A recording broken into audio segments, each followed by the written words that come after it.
Hello,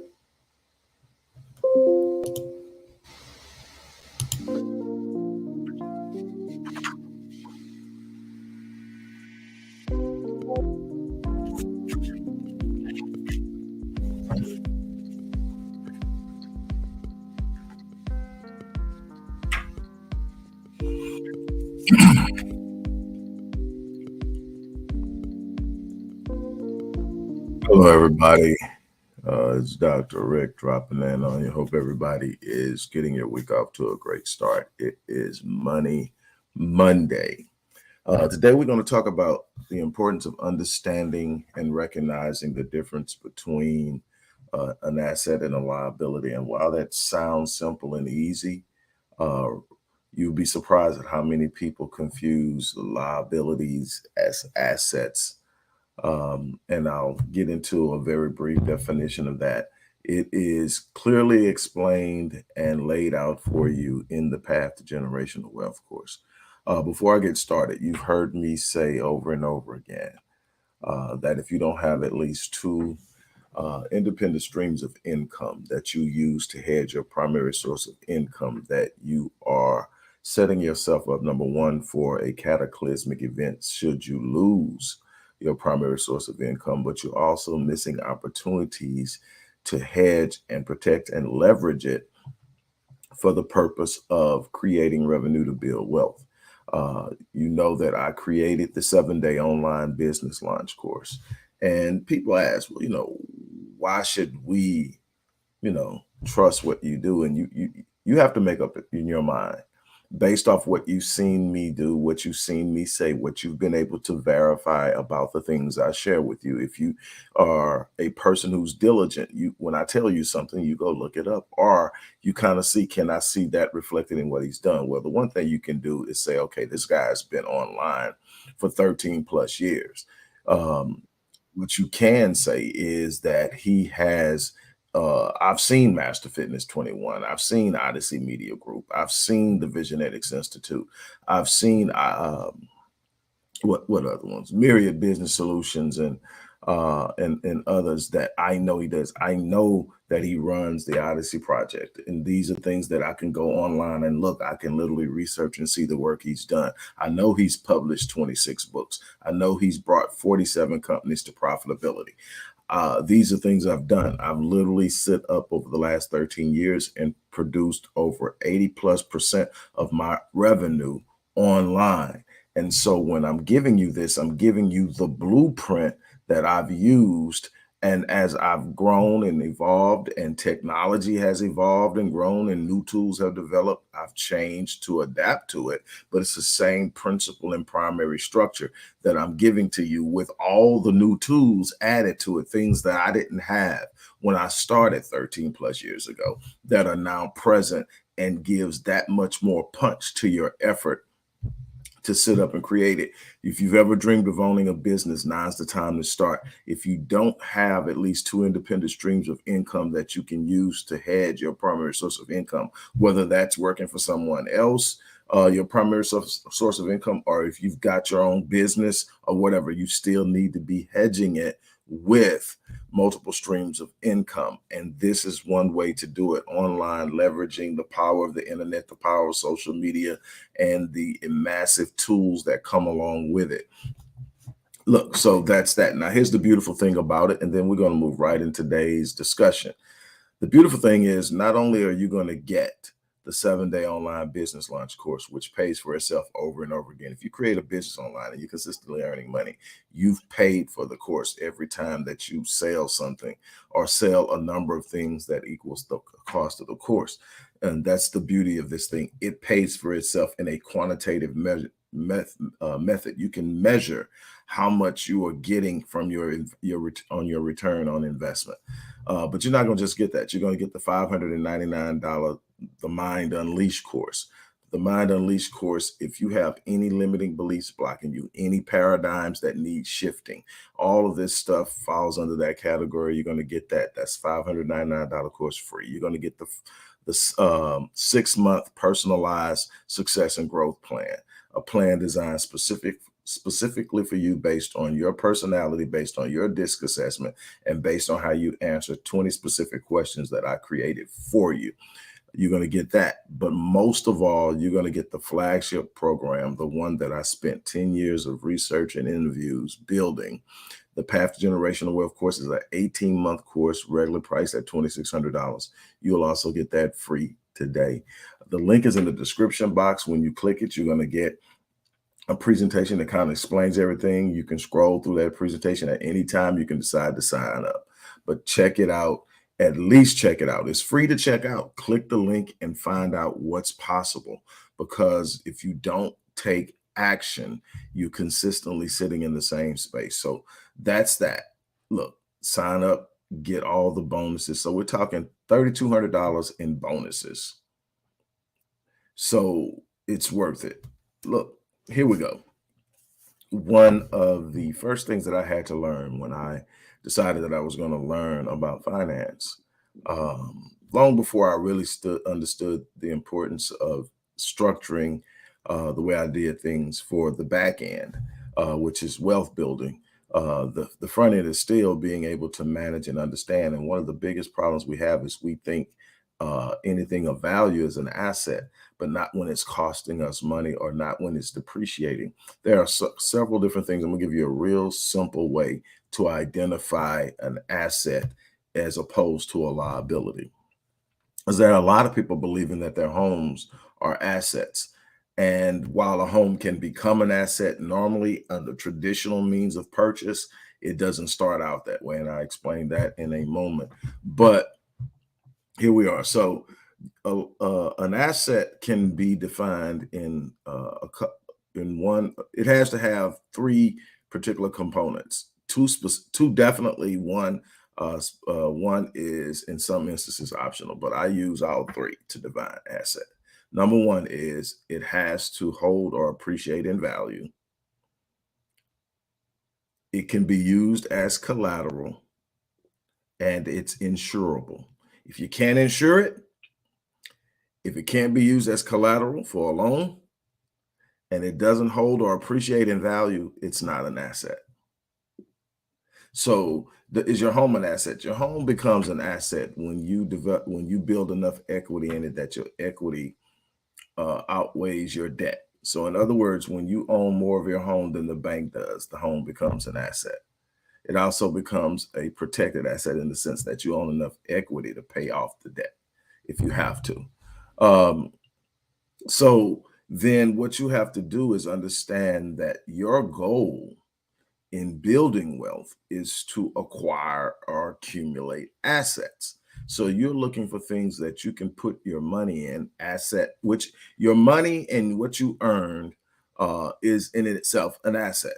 Now, cash is simply a representation of an asset. It is a promissory note of an asset. It in and of itself is not an asset. Keep that in mind. Cash represents value. But when it's not backed by anything of value, it loses its value. And so you're looking at the US dollar. The US dollar doesn't have a backing. It's not backed by oil. It's no longer backed by gold. And so what is it backed by? It's actually backed by debt.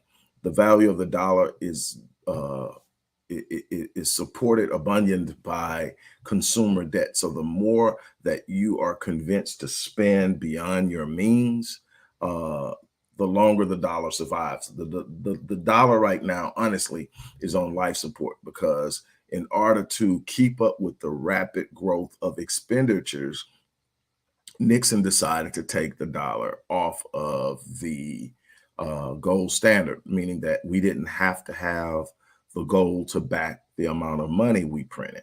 So then we were able to print money and use it. And then we were able to use our position and power in the world to literally psych the world into believing the dollar had value.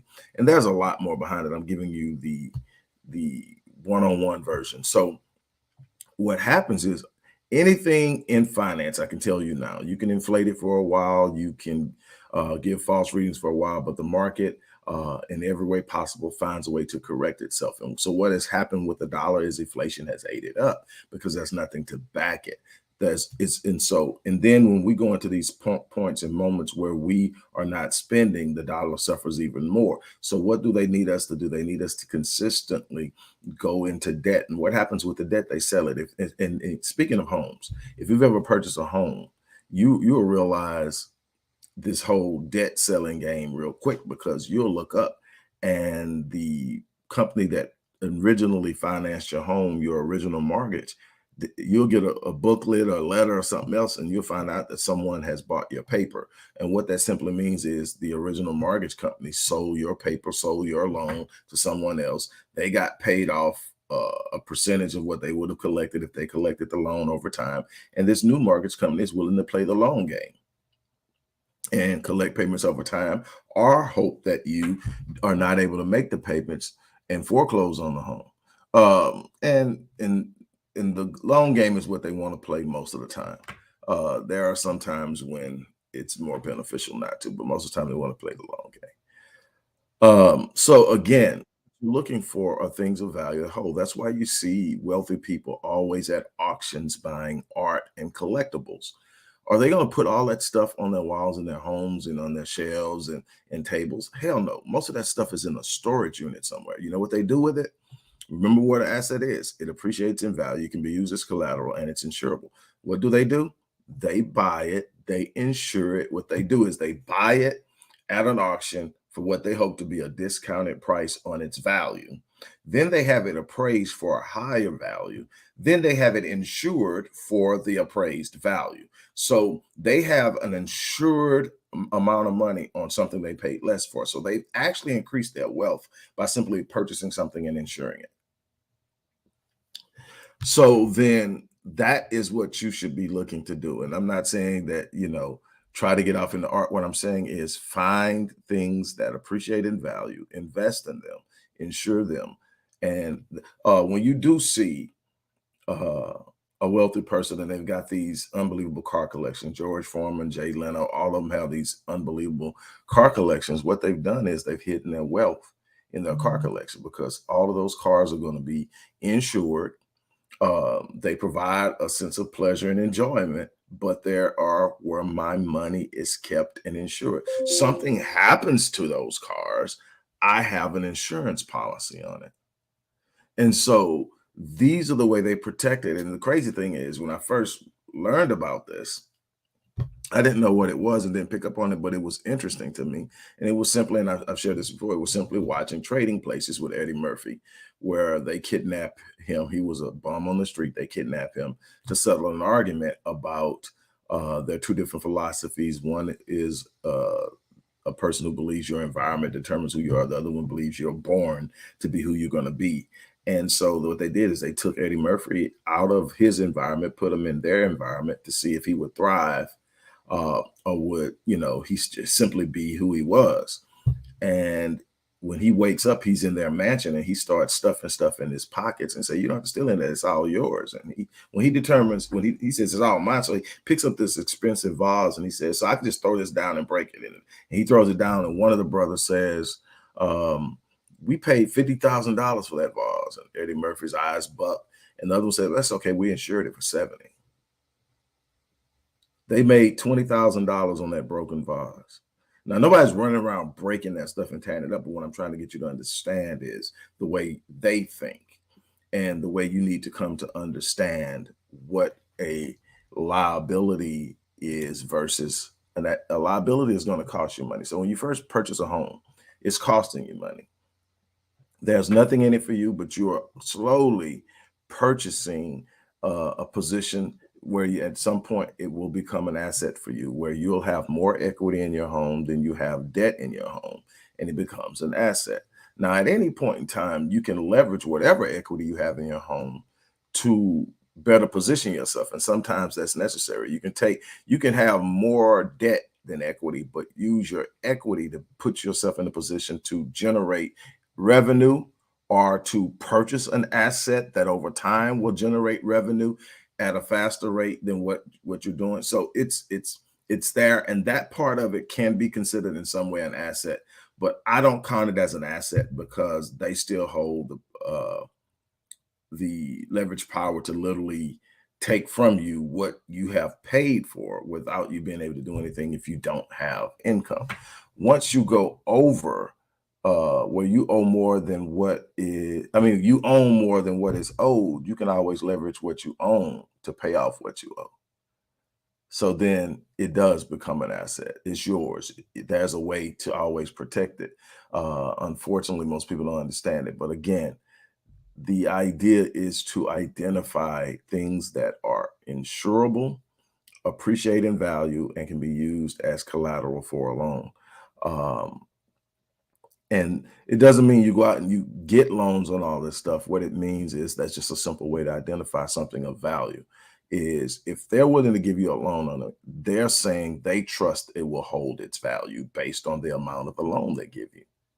So it's real important to kind of understand the system will tell you what's valuable and what's not. If you can't get a loan on it, it's not valuable. Or it's not an asset in the sense that you don't own it. You know, you say, I went out and bought a car. No, you went out and financed a car. And that's the thing you need to understand. You financed a car and you financed it more than likely in a compounded situation, just like your home. So the longer it takes you to pay for it, the more you're going to pay for it. So you also need to understand that we need to be working in the reverse. Instead of building compounded debt, we should be building compounded growth. In other words, allocating our money into things that grow on a compounded scale, meaning that it pays an interest, increasing or appreciating either monthly or yearly, and then it pays interest on the interest. So it's compounding. As you add to it, it's adding, plus it's paying itself on what it's adding and you're adding. That's compound growth. If you need to understand the power of it, go to the internet, type in Google or Bing or wherever, type in compound calculator. And then you can type in the percentage of the average, whatever fund or whatever you want to invest in. What does it pay annually in interest?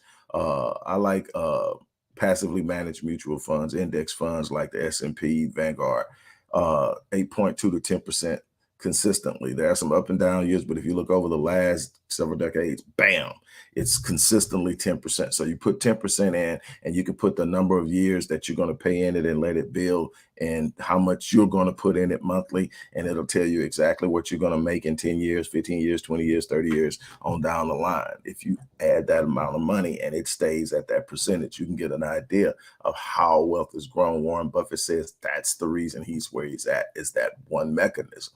Now, obviously, he's made some beastly moves. The Coca-Cola move was a beast move. The acquisition of insurance companies is always going to be a beast move. Insurance companies make money. They are the gamble without the gamble. Insurance companies can insure stuff that they're going to pay out on because they have actuaries, mathematicians who have these crazy minds that go out and literally figure out how much you need to charge someone based on the likelihood of a particular group having an accident, getting robbed, dying, whatever type of insurance it is, that literally this is what we're going to charge, and this is the profit we can expect to make on it based on that, because these amount of people are going to end up making claims. It's amazing, but insurance companies are definitely a place to invest in. So if you're thinking about investing individually, I love index funds. Why? Because and it's not that I haven't invested in individual companies, because I have, but that index company is going to put your best performers right there in front of you. Look, I'm not going to stay long. We're already approaching 20 minutes. It's a Monday. I got a lot to do. I know you got a lot to do. Some of you guys are out and you're getting ready to celebrate Juneteenth. Have a blast. But look, don't forget to take advantage of this course. Again, if you want to know why I'm qualified to build courses like this, again, I have successfully written and published 26 books. I have brought to profitability 47 companies. I have consistently done online 80% of my revenue that allows me to do the things that I do, including support my family, take care of myself, furnish and finance my dream, and support an organization in which I do in the hood where I literally fund 90+% of that work. So again, if you are looking to change your life, it starts with saying, I'm going to do something different. You're going to have to hedge your income. You're going to have multiple streams of income. At some point, you're going to have to automate your income. I can teach all of that. But what you're going to have to do is get out of the box of traditional thinking and move towards a way of thinking that produces the type of results that you're looking for. So again, I am challenging you to take action and do something other than what you've done in the past. As I always say, I'm going to live my life on full so that when I leave this place, I die on E. I challenge you to do the same thing. On that note, I'm out of here. You guys have an unbelievable remainder of your day.